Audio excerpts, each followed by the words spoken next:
युक्तियां बैठी हैं, सुनो।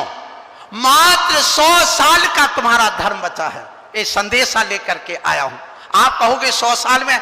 हाँ, मैं आपसे आज कह रहा हूं, पूरी समाज यहां पर, अपने भोपाल की क्या, मध्य प्रदेश की पूरी समाज बैठी है, क्योंकि मध्य प्रदेश के जितने अधिकारी वे सारे रिटायरमेंट यहां पर बैठे हुए हैं और वो यहां आकर के बसे हुए हैं। ये 100 साल में धर्म समाप्त हो जाएगा, ये मैं आज इस मंच से घोषणा कर रहा हूं। जिस ढंग से ये जैन समाज चल रही है, तुम्हें लाखों करोड़ों के मंदिर बना लो, लेकिन इनकी रक्षा करने वाला कोई नहीं होगा। क्यों नहीं होगा? चिंता मंदिर की नहीं, चिंता समाज की होना चाहिए, चिंता धर्म की होना चाहिए। आप विचार करिए, मैं आपसे कहना चाहता हूं, मंदिर बनाना अच्छी बात, बनाना चाहिए, बनना चाहिए, और हमारे गुरु महाराज विद्यासागर जी महाराज जो कर रहे हैं बहुत अच्छी बात कर रहे हैं। लेकिन इसके साथ में मैं आज एक संदेशा जो युवाओं के लिए लेकर के आया हूं, वो ये कहना चाहता हूं, हमारी जैन समाज बराबर मूर्ख काम दुनिया में कोई करता ही नहीं। सबसे पढ़ी लिखी समाज सबसे बड़ा मूर्ख काम करती है। क्यों? आप कहोगे मूर्ख है। हाँ, मैं आज पूरी समाज से पूछता हूं, राजन जी, पत्रकार जी, रविंद्र जी, आपको हमने 2 रुपए दिया कि अपना धंधा करना, और 2 रुपए लेकर के आप अपना घर चलाना, तो 2 के तुम कितने पैदा करोगे? 3, 4 के 1, 2, 4 करोगे ना। और 2 की यदि 4 करते तो विद्वान हो, 2 के 2 ही रह जाए तो मूर्ख हो, 2 का 1 रह जाए तो महामूर्ख। पक्का है ना? आपको स्वीकार है ना ये बात? अब देखिए, पति पत्नी कितने प्राणी? 2, और 2 ने मिलकर के 2 ही पैदा किए, 2 जब मरेंगे तो 2 ही छोड़ के जाएंगे, तो क्या हमारी आबादी बढ़ेगी? बोलो, नहीं बढ़ेगी। यदि 2 के 3 होते हैं तो विद्वान, और 2 का 1, 2 रह जाए तो मूर्ख, और 2 का 1 रह जाए तो आप मूर्ख हैं, विद्वान है क्या महामूर्ख हैं? बोलो, क्षमा बाड़ी मर पर मनाने वालों। आप विचार करना, यदि तुम्हारा एक बेटा है, सुन लेना, तो आप किसकी श्रेणी में आए? मूर्ख में। अब देखिए 100 साल में धर्म कैसे समाप्त होगा। आज यदि जैन समाज, यहां 50 लाख जैन समाज भारत देश में मैं मानता हूं, और 2 मरेंगे, 1 छोड़ के जाएंगे, तो 25 साल बाद कितने बचेंगे? 25 लाख। और 25 लाख पर वो पेयर बनाएंगे, लड़के लड़की मिल करके, और 2 मिल करके 1 पैदा करेंगे, तो 50 साल में कितने बचेंगे? 12.5 लाख। फिर 12.5 लाख लड़के लड़की मिल करके फिर 1 बच्चा पैदा करेंगे, तो बताइए 75 साल में कितने बचेंगे? 2 मरेंगे, 1 छोड़ करके जाएंगे, तो कितना बचेगा? बोलो, बोलो ना।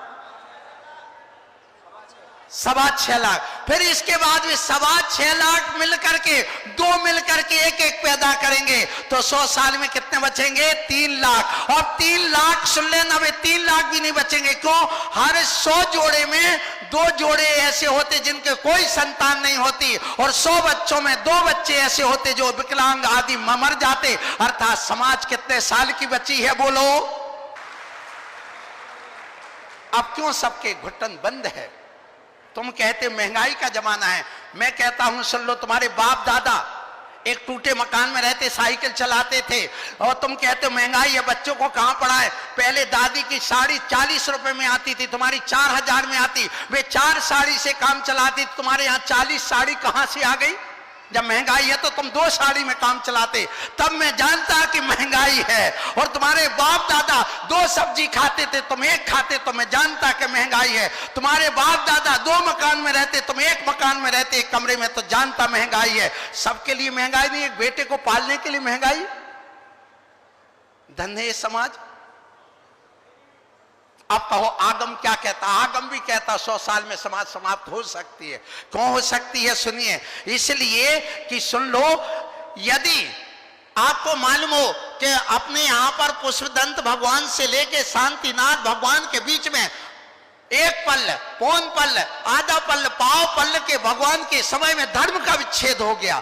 इसी प्रकार आज भी हो सकता है। आदिनाथ भगवान चतुर्थ काल में हुए, पंचम काल में नहीं हुए, तृतीय काल में हुए, चतुर्थ काल में नहीं हुए। इसका मतलब एक तीर्थंकर भी कम हो गए। हुंडाव सर्पणी काल के कारण से तुम्हारा ये 100 साल में धर्म समाप्त हो सकता है। इसलिए मैं कहूंगा एक परिवार में 4 बेटे चाहिए। एक ऐसा बेटा हो जो देश की रक्षा के लिए दे दो, जो मिलिट्री में जाए, शासन में जाए, प्रशासन में जाए, देश रहेगा, धर्म रहेगी, समाज रहेगा, परिवार रहेगा। दूसरा बेटा आप दीजिए अपने धर्म के लिए जो मुनि बने, क्षुल्लक बने, एलक बने। तीसरा बेटा समाज के लिए दे दे जो समाज के उत्थान की बात करे। और चौथा बेटा अपने पास रखिए जो कुल की रक्षा करे। इसलिए 4 बेटे चाहिए, एक आपके लिए कुलभूषण, एक देशभूषण, एक समाज भूषण और एक धर्म भूषण। ऐसे 4 संतान की आज हमें जरूरत है।